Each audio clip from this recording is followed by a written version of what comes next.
Hi, and welcome to another episode of the Big Game Hunters. I'm Mike. And I'm Tom. Today we're going to look at the miniature squad building game Dungeon Command from Wizards of the Coast. But first, Chit Chat. In today's Chit Chat, we're going to be talking about gamer etiquette, how one should behave at the gaming table. We hope you enjoy it.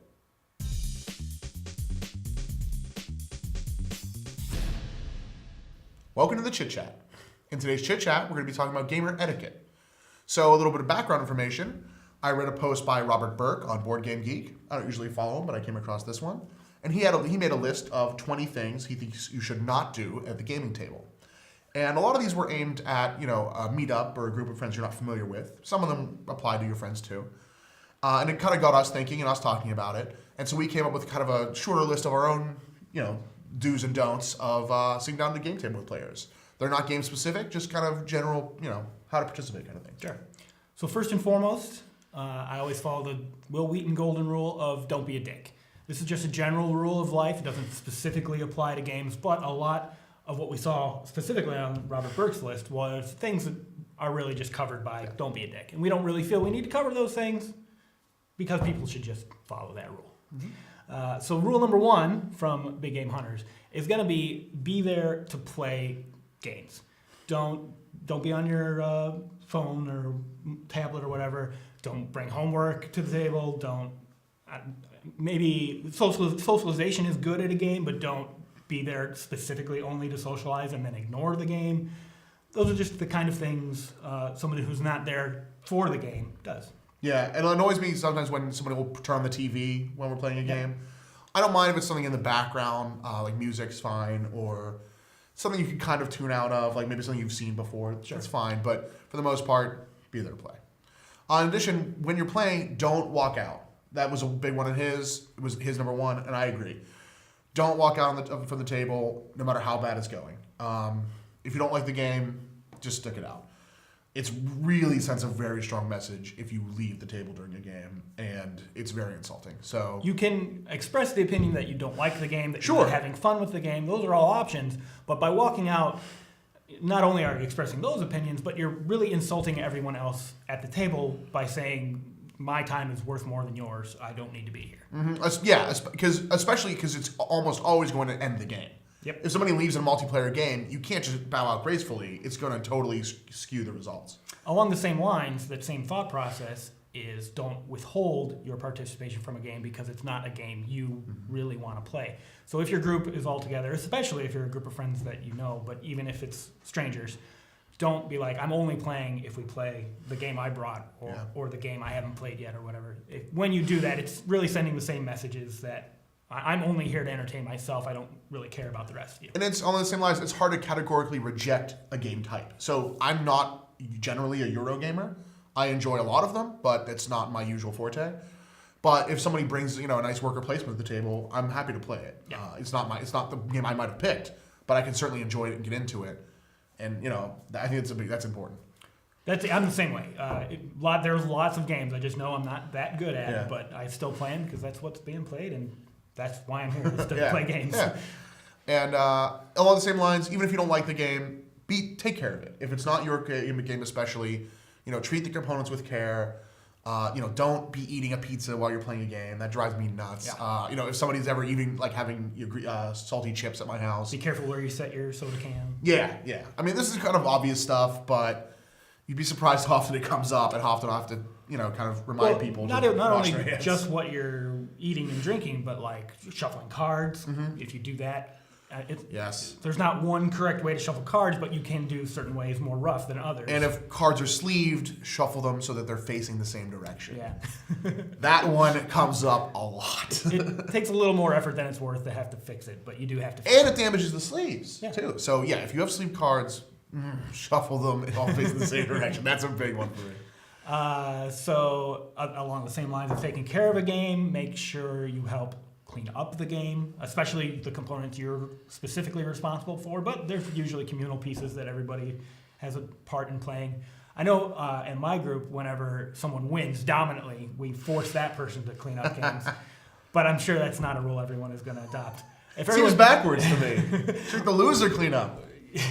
The winner gets to win. They also get to clean up. But yeah, you can help take care of a game by helping to clean up the game, just so that everyone at the table knows all this stuff gets back in the box where it belongs.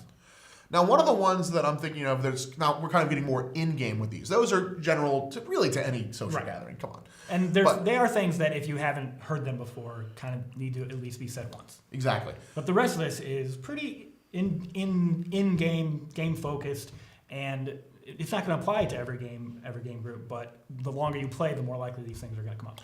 So the big one for me, and this is where I think the original poster, Robert Burke, really kind of missed the mark.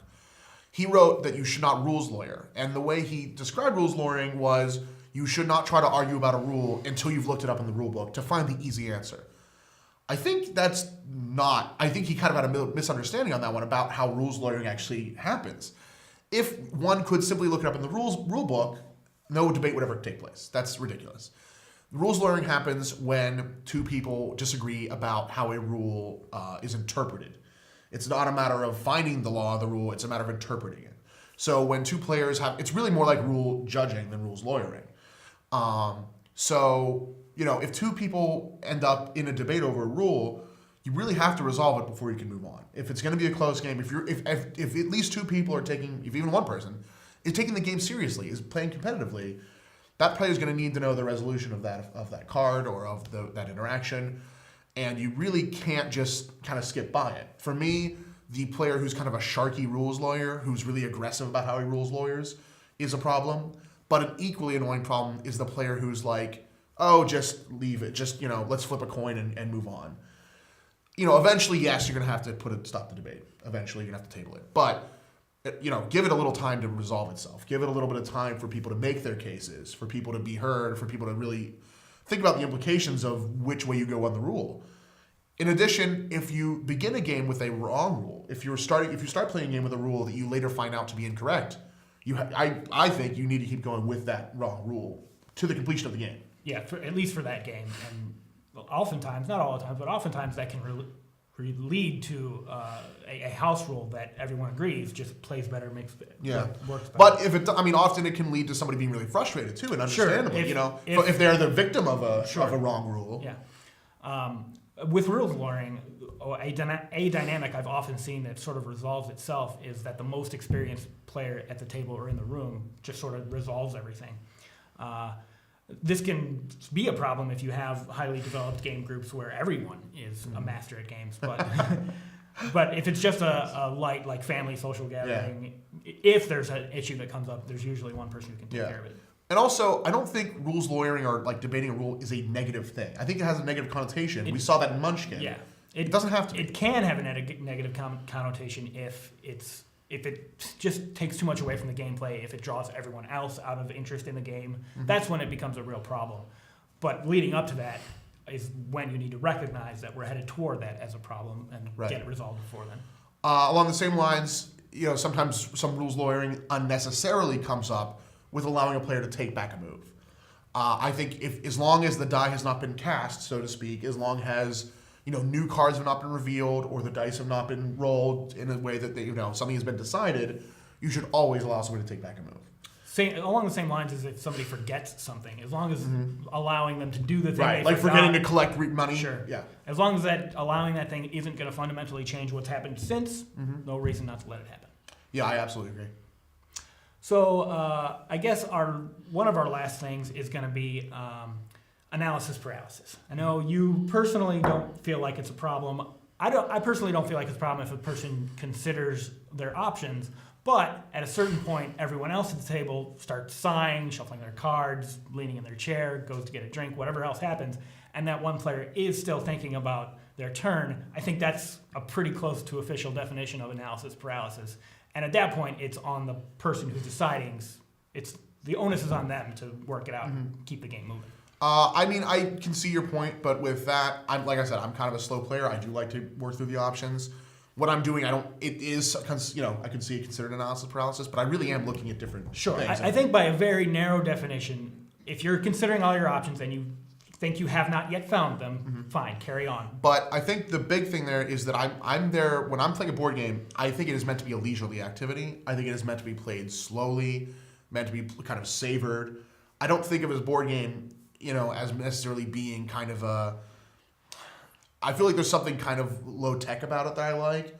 And I like the idea of kind of sitting back and, just taking it in. Mm-hmm. If somebody's taking a long time, strike up a conversation with the guy next to you. I don't think that there's anything wrong with having some table talk to pass the time. I don't think of games as having to move at a certain pace.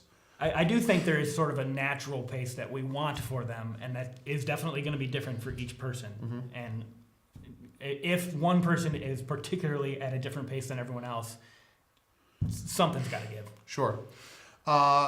So yeah, I mean, different, and that's something you have to figure out with your own game group. Like for my game group, we're gonna play them leisurely because that's how I play them. That's how I teach them.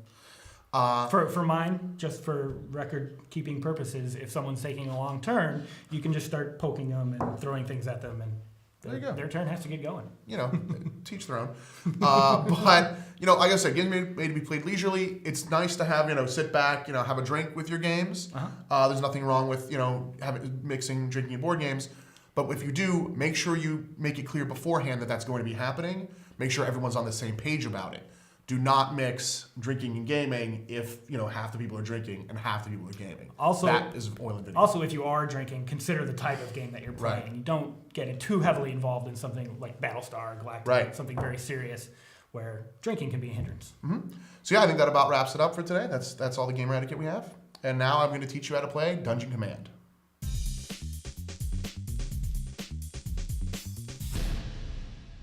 Now I'm going to teach you how to play Dungeon Command. Dungeon Command is a tactical miniatures game that uses cards as its driving combat mechanic rather than dice. The goal of the game is to reduce your opponent's morale to 0. As soon as that occurs, the game is over, and the player whose morale is not reduced to 0 is the winner. You can also win if your opponent ends his or her turn with no creatures on the battlefield. Each box of Dungeon Command contains enough to play one faction. So to set up a full game like we have here, you'll need at least 2 sets. The game, most obviously, comes with 12 glorious miniatures. It also includes a number of cards that you'll use for the D&D Adventure series of games, which won't have any bearing on this game. You can set them aside. In addition, each box comes with 2 commanders. At the top of the commander card, you'll see its name. Underneath that, its special ability. Below that, you'll see your creature hand size. This is how many creature cards you'll draw up to during the cleanup phase. And your starting order hand size. This is how many cards you'll draw at the beginning of the game. And over here, you'll see a morale tracker and a leadership tracker with starting points. The starting points vary from leader to leader. Morale is essentially your life points or hit points for the game, and when they're reduced to 0, you lose. Your leadership is how many creatures in total you can have on the battlefield by level. In other words, if you start with 8 leadership, then you can have 8 levels worth of creatures on the battlefield. You could start with, for instance, a level 5 creature and a level 3 creature. The game also comes with creature cards to match all the miniatures. The creature cards have the following stats. At the top, you'll see the name of the creature and the hit points. In the corner, you'll see its level, and beneath that, several traits that it can possess. These traits and level will combine to allow the creature to play various order cards. Over here, you'll see the creature's attacks. If you see a sword, it's a melee attack, and a bow denotes a ranged attack. Next to a bow, you'll see a number in parentheses, which is the number of spaces it can attack, and that denotes the range. At the bottom, you may find some special abilities, such as the Troll's Regeneration. The game also has a number of order cards. The order cards follow a somewhat similar format. At the top, you'll see the level and trait. Your creature must possess at least this level and this trait in order to play the card. 2 creatures that both possess the trait can team up to add their levels together by spending actions. At the bottom, you'll see the effects of the card, and if it's relevant, you may see a certain requirement for the card, such as this card that requires a humanoid type creature. And at the bottom, if the card has any attachment effects, they will be listed in a little colored box. Also important to note is that this card can be played by any type of creature. It does not have to possess a particular trait. The game also comes with a few boards, which you'll put together to form the battlefield, and a lot of different tokens. You'll see numbered tokens for damage, these kite-shaped tokens, which will be used to track your morale and leadership, and finally, these numbered triangles. You'll have 8 pairs of these numbered triangles, and they're used to denote different creatures that are identical in their miniature. For instance, you may play 2 drow house guards. If you do that, you'll place numbered triangles next to the guards and a corresponding numbered triangle on the guard's card.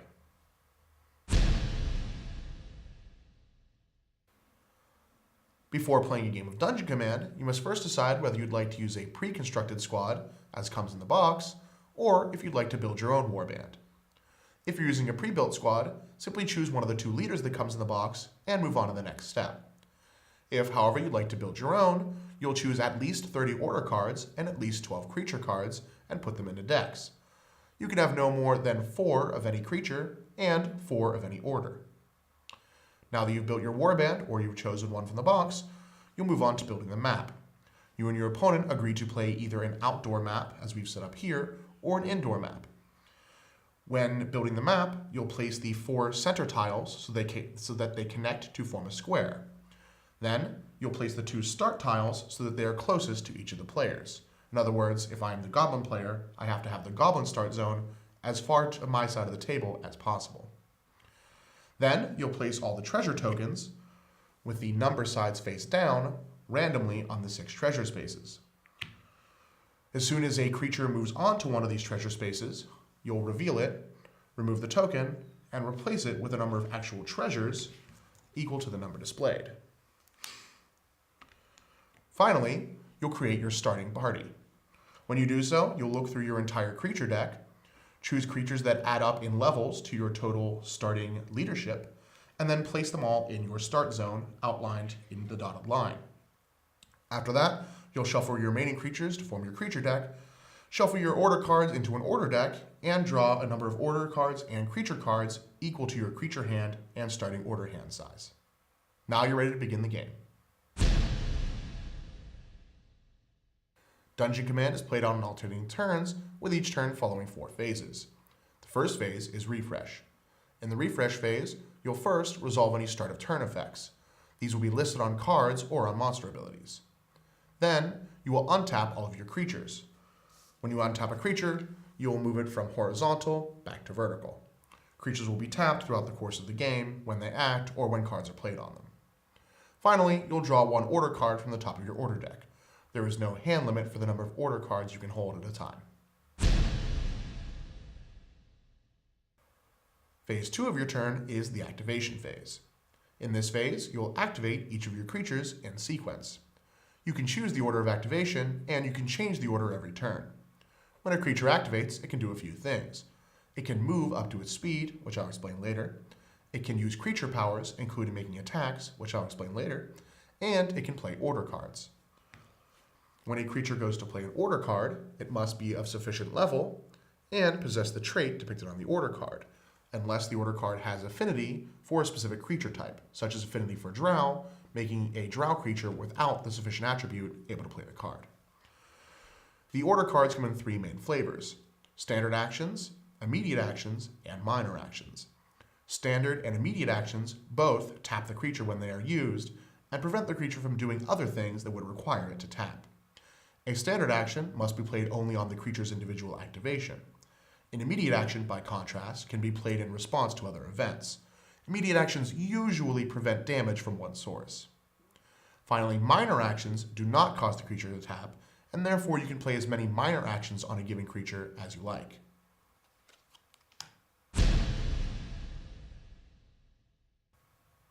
One of the things a creature could do on its activation is to move.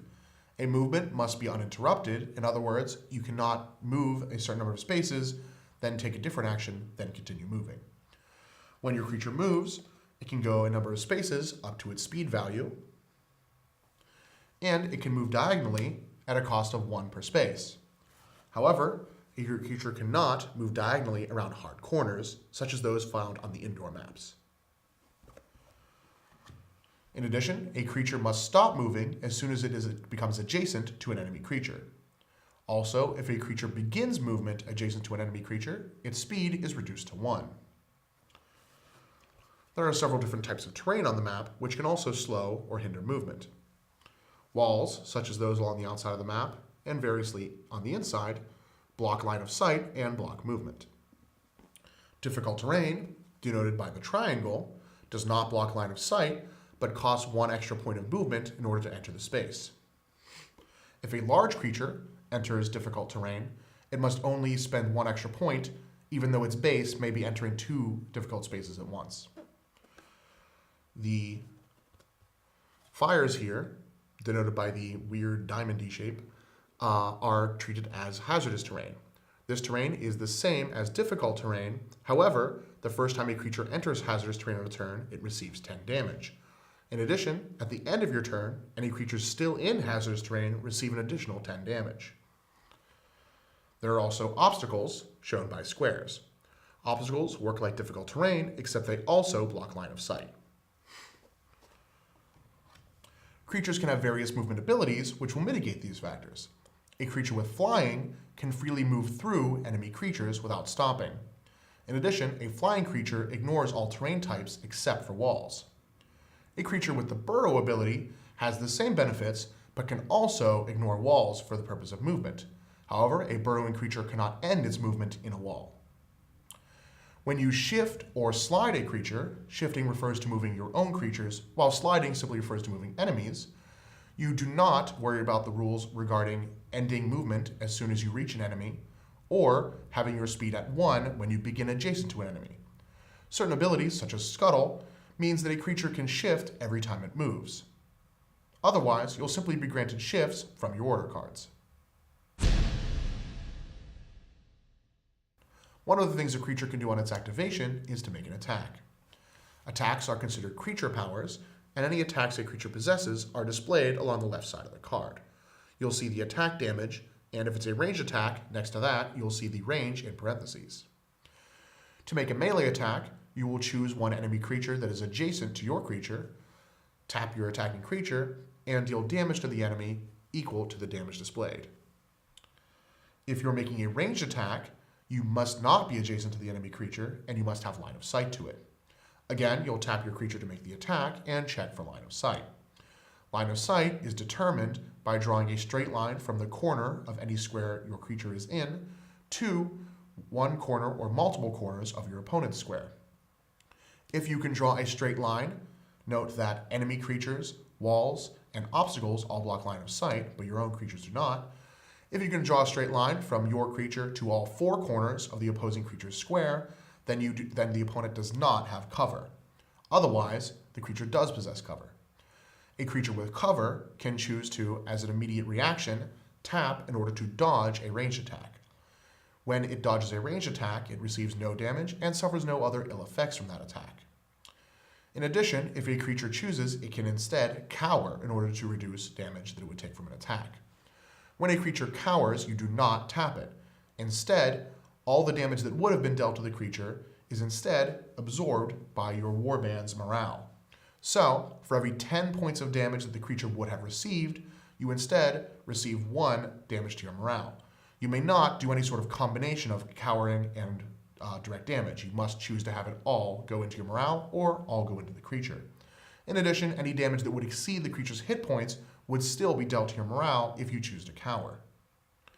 Finally, if a creature receives damage equal to its hit points or greater, it is destroyed. When a creature is destroyed, you'll deduct its level from your current morale. If I, for instance, lose my beloved troll, I will reduce my morale by 5. The last common type of activation is to collect treasure. If a creature moves over a space containing a previously unrevealed treasure token, you'll reveal the token and then replace it with a number of actual treasure pieces equal to that number. From that point on, if a creature is standing on a treasure space, it can use an action to tap and then collect that treasure. When you collect a treasure, you'll increase your morale by 1. Phase 3 of your turn is the deployment phase. At the beginning of the deployment phase, you'll increase your leadership score by 1. Your leadership is the measure of the total levels of creatures you can have on the battlefield at one time. Then, you can deploy new creatures from your hand. When you do so, you'll play a creature card from your hand as long as its level does not make you exceed your current leadership. When determining level for this purpose, you do not use any level modifiers from cards or creature effects. The fourth and final phase of your turn is cleanup.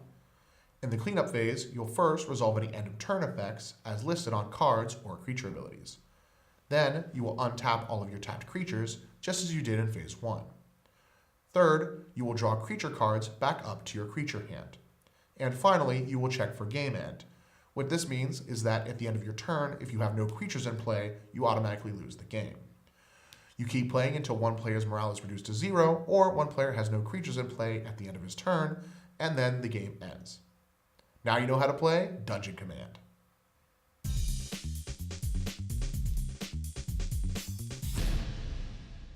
Now that you know how to play Dungeon Command, we're going to take a look at it in our point-counterpoint review. Because Mike and I agree about the game, I'm going to roll to see who is going to argue for it and who will argue against. If it's even, I'll take the pros, and if it's odd, he will. Again, it's even. All right, For so once. this time, Tom is going to tell you how much he's into this game. And Mike will tell you why it's bad.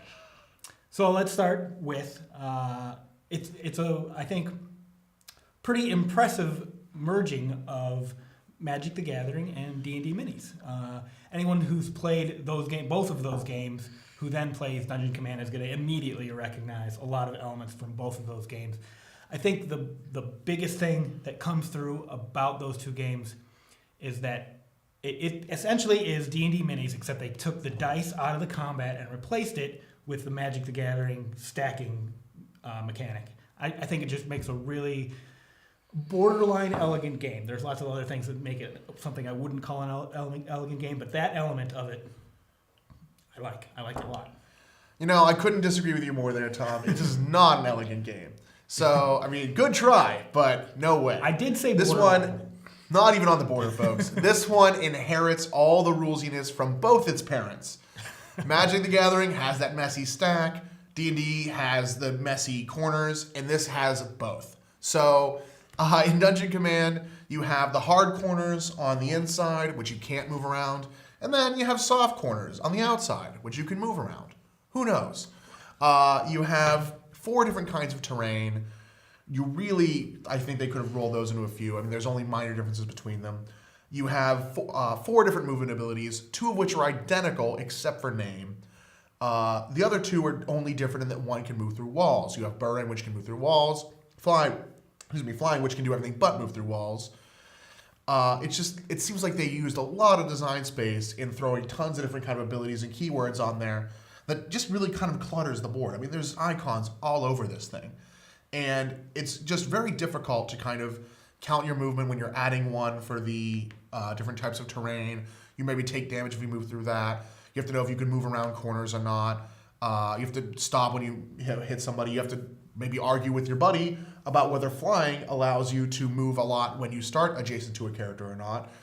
There's just a lot of nitty-gritty to this game. It holds together okay, but it's just not as clean as it could be. It's inherited too much mess. Well, that is a little bit of the charm that it does inherit from both of those parents. Like I said, if you're a fan of both of those games, you'll probably be okay with the rulesy elements. But part of what I was talking about when I was saying borderline elegant is look at how the level system with the monsters, the creatures, and the leadership works on your leader guy there. So the leadership, the higher of that, the larger your squad can be, and you add up all their levels. If it has to be less than your leadership, that's pretty simple, pretty basic. The same kind of mechanic with the ability score keywords. I don't know what you would call them in this game, but they're basically ability scores from D&D. Mm-hmm. You have to have that ability score on that card, on that creature, to play a card that's tied to that ability. And those are just really simple and elegant systems that really tie the deck together with the squad, that it just sort of brings the game's theme together pretty well. Yeah, I have to say, the level system with the traits does work well. It does unite your squad with the deck you've built. Rather than building 2 separate things, you're really building one merged force. That's pretty cool. But unfortunately, a lot of the decks that come pre-built are not built very well. In the Goblin deck, for instance, there are 3 spells that require intelligence. Mm-hmm. There's only 1 Goblin that has intelligence. Now, that's perfectly thematic that the Goblins don't have int, but to put 3 cards that are unplayable unless you have 1 guy, or a scroll that lets you one-time use kind of replace him. That's just ridiculous. What did we figure out? It's like 12% of that deck is unplayable unless you have one of those cards. Right, something like that. That's pretty bad. It is very bad. So yeah, it's 3 cards in the 36 card deck, I think. So it just makes it very difficult when you don't know what you're, especially if you haven't really poured over the deck and looked through it to know that stuff's in there. Sure. You know, when I played, I didn't take the Hobgoblin Sorcerer, and halfway through I had 2 int cards in my hand, and I kind of regretted not playing him, and then I couldn't draw him from my deck of creatures. So yeah, that part just doesn't work out too well. I understand why they put those int cards in there, because they want to try to build a card base for people to build with. Sure. But if you're going to be building like really competitive decks with this, you're going to need to pick up 3 or 4 copies of it every given set just to have that kind of tournament level game. Sure, which is obscene. You know, to have to buy that much stuff just to get that use out of those 3 cards in your set. I mean, I think of this as being predominantly, because of the price point, you know, it's a good deal, but I think of this predominantly as a game you're going to play with the pre-built factions, not as one you're going to play in a tournament setting, you know, with stuff that you're bringing to the table. So to see design space used for that is a little annoying. Hopefully, for avid fans of the game, we'll see something like we saw with HeroScape, where you can buy just the individual components. You don't need to go buy complete sets. Yeah, like a booster pack of cards would be very nice. Yeah. But speaking of components, the components in this are pretty awesome. You mentioned that the price point is reasonable, and it's really impressive for what you get in the box when you consider the price point. The miniatures are top-notch. You can compare some of these same miniatures to miniatures, identical or very similar miniatures that were released for the D&D miniatures line, and you can see just the improvement in quality in that short time frame between the 2 games. Some of them are the exact same sculpt, but the redone paint job, and I don't know what was done on the back end, but something was done, and you can just tell that they're really impressive. And beyond that, everything else is really durable. You've got nice cards, nice chits, nice board. The only thing I maybe have a problem with is this is a little thin, the character board. I would kind of like it to be thicker, but otherwise, components are great, and they come with stuff for the other D&D board games. Yeah. Sure. Yeah. So like, what's the name of that? The D&D Adventure Series. Yes, that's right. The D&D Adventure Series, Castle Ravenloft, I think, is one of them. Legend of Drizzt. Yeah. I can't remember. So all of these components come with instructions in the rulebook and materials to be used with those games. That's also very cool. Yeah, that's not much of a pro for me. I don't have any of those games, but it is nice to see Wizards do that, to allow you to play these with those games right out of the box. That's a nice gesture. I do appreciate it. But when it comes down to it, Tom, it's all about the gameplay for me. You know me, and you know that I really like to be immersed in a game like this. This is one where, yeah, they went through all the trouble of making gorgeous minis, like my Troll, but they didn't go through the same level of care and level of design with the card effects. A lot of, and you know, for that matter, a lot of the characters, a lot of the creatures don't have abilities. For instance, we have 2 vanilla guys right here. Now, in a set where you're getting 12 miniatures, and you're getting, you know, 12 character cards to go with them, and some characters are repeated. For instance, there's 2 Drow House cards in the Sting of Lolth set.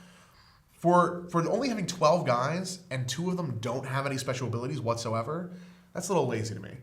And beyond that, the order cards fall into a very small number of pretty repeated and generic categories. Yeah. I feel like every order card is prevent 30 damage, deal plus 30 damage. It's one of those. Everything's one of those too. I mean, it might have a little bit of nuance to it. Oh, you know, move 3 spaces before you do 30 damage. But at their heart, they're not very interesting. No, there are just a handful that do sort of engage you, like Sneak Attack comes to mind. But the others, fall short. Yeah, for instance, Sneak Attack lets you have 2 guys group up and do a big 100 damage attack to somebody. Yeah. That is thematic. But, you know, we mentioned this is kind of a descendant of Magic the Gathering to some extent, but it does not have the flavor that the MTG cards have. That's one thing that Magic has done really well. Every color feels fleshed out. For this one, no way. I don't feel like when I'm playing Sting of Lolth that I'm really playing something that drastically different from when I'm playing the Goblins. They have little differences. If you really pour over the decks, you'll notice them. Mm-hmm. But they all have the same formulaic kind of decks, and that's really makes this game lower for me. Yeah, I think it probably makes it pretty easy to balance the game internally, but it does make it a little less engaging. But what do you think of it overall? Well, this is exactly my kind of game. I'm probably not going to pick it up just because it's a little more. It's the same problem I see with HeroScape. It's going to take a lot of investment to really be competitive at it. So I'm probably not going to invest myself in it. But it's really fun. It's engaging, and like I mentioned before, it comes with minis that I can repurpose. That's another big hit for me. So I'm going to give it 8 out of 10. Yeah, this one, I bought the first 5 sets that have been released, and I was really excited for it. I thought it was going to give me some of that like Epic Duel style, card and mini based combat that I really love, that I've enjoyed in Summoner Wars, that I've enjoyed in Epic Duels, that you're starting to see them more and more. I love that category. I thought I would love this diceless combat system, but it doesn't quite do it for me. There's just not enough flavor to the cards. The cards feel a little generic. And for my personal taste, I really wish you drew 2 cards a turn instead of just the 1. I might house rule that in the future, just because I don't feel like I get to do enough in this game. So for me, 6 out of 10. It's better than average, but it's just falls short a little bit. All right, that's our review of Dungeon Command. Get ready for the breakdown.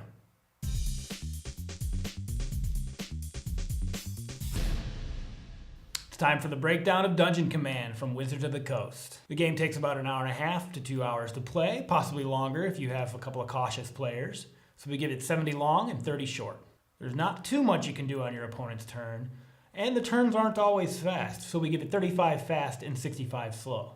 We give it 30 luck and 70 skill. There's plenty of randomness present in the order and creature cards, but combat is all skill. You can sometimes plan a turn or 2 ahead, but you're always adapting to what your opponent did on his turn, so we give it 25 strategy and 75 tactics.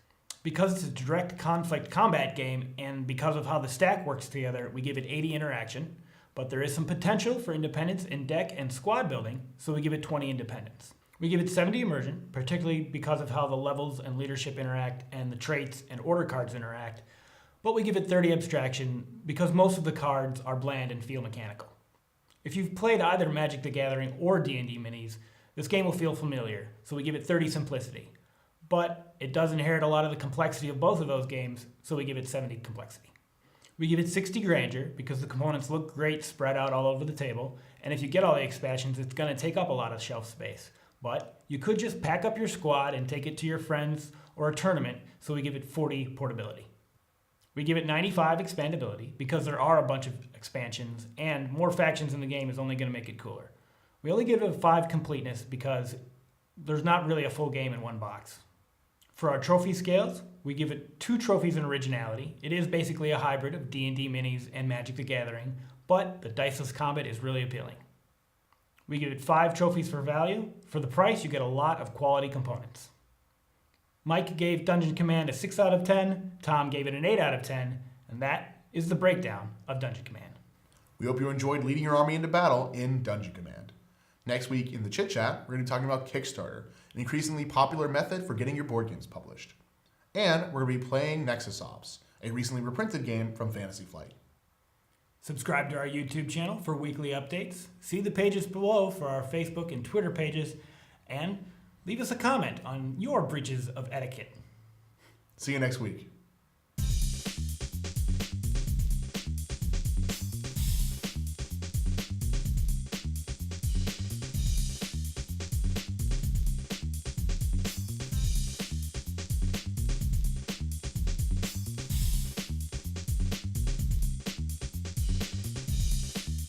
Today we're going to look at the miniatures building game, squad building game. That's what I meant to say. Because you're not building miniatures, you're building squads. I'm not just building it to be interesting.